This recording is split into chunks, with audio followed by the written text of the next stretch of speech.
সুপ্রিয় দর্শক আসসালামু আলাইকুম। দেশে ও দেশের বাইরে থেকে যারা আমাদেরকে দেখছেন তাদেরকে শুভেচ্ছা। দুর্নীতির বিরুদ্ধে তারুণ্যের একতা, গর্বে আগামীর শুদ্ধতা, এই প্রতিপাদ্যকে সামনে রেখে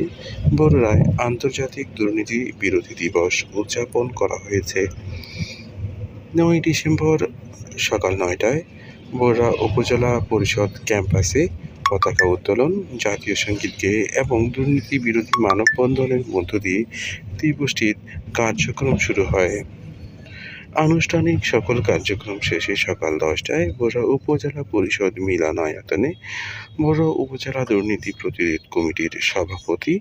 বিসিআইসির সাবেক জিএম মোহাম্মদ ফারুকুল ইসলামের সভাপতিত্বে এদিন আলোচনা সভায় প্রধান অতিথি হিসেবে উপস্থিত ছিলেন বড়ুড়া উপজেলার নির্বাহী অফিসার আসাদুজ্জামান রনি, সংগঠনের সদস্য ও বড়ুড়া হাজী নওয়াব আলী পাইলট উচ্চ বিদ্যালয়ের সিনিয়র শিক্ষক লক্ষণ পালের সঞ্চালনায় অনুষ্ঠানে এদিন বক্তব্য রাখেন বড়ুড়া প্রেস ক্লাবের সাধারণ সম্পাদক ও ওরাই আপনজন সামাজিক সংগঠনের সভাপতি মোহাম্মদ ইলিয়াস আহমদ, বড়ুড়া উপজেলা সহকারী যুব উন্নয়ন অফিসার মোহাম্মদ ইলিয়াস মিয়া, বড়ুড়া পৌর আদর্শ সরকারি প্রাথমিক বিদ্যালয়ের প্রধান শিক্ষক সাইয়েদা আক্তার, বড়ুড়া উপজেলা বাল্য বিবাহ প্রতিরোধ কমিটির সভাপতি ও বড়ুড়া উপজেলা প্রেস ক্লাবের সাধারণ সম্পাদক মোহাম্মদ ইকরামুল হক।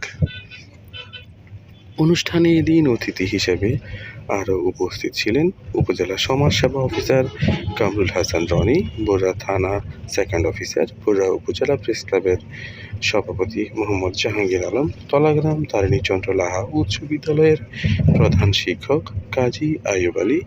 বড়ুড়া উপজেলা বাল্য বিবাহ প্রতিরোধ কমিটির সাধারণ সম্পাদক কাজী মুফতি মোহাম্মদ মমিনুল্লাহ ভূঁইয়া, সাংবাদিক শরীফুদ্দিন, সাংবাদিক মহিবুল্লাহ ভূঁইয়া বাবুল সহ উপজেলার গুরুত্বপূর্ণ কর্মকর্তা কর্মচারী, শিক্ষক, অভিভাবক, শিক্ষার্থী ও গণ্যমান্য ব্যক্তিবর্গ।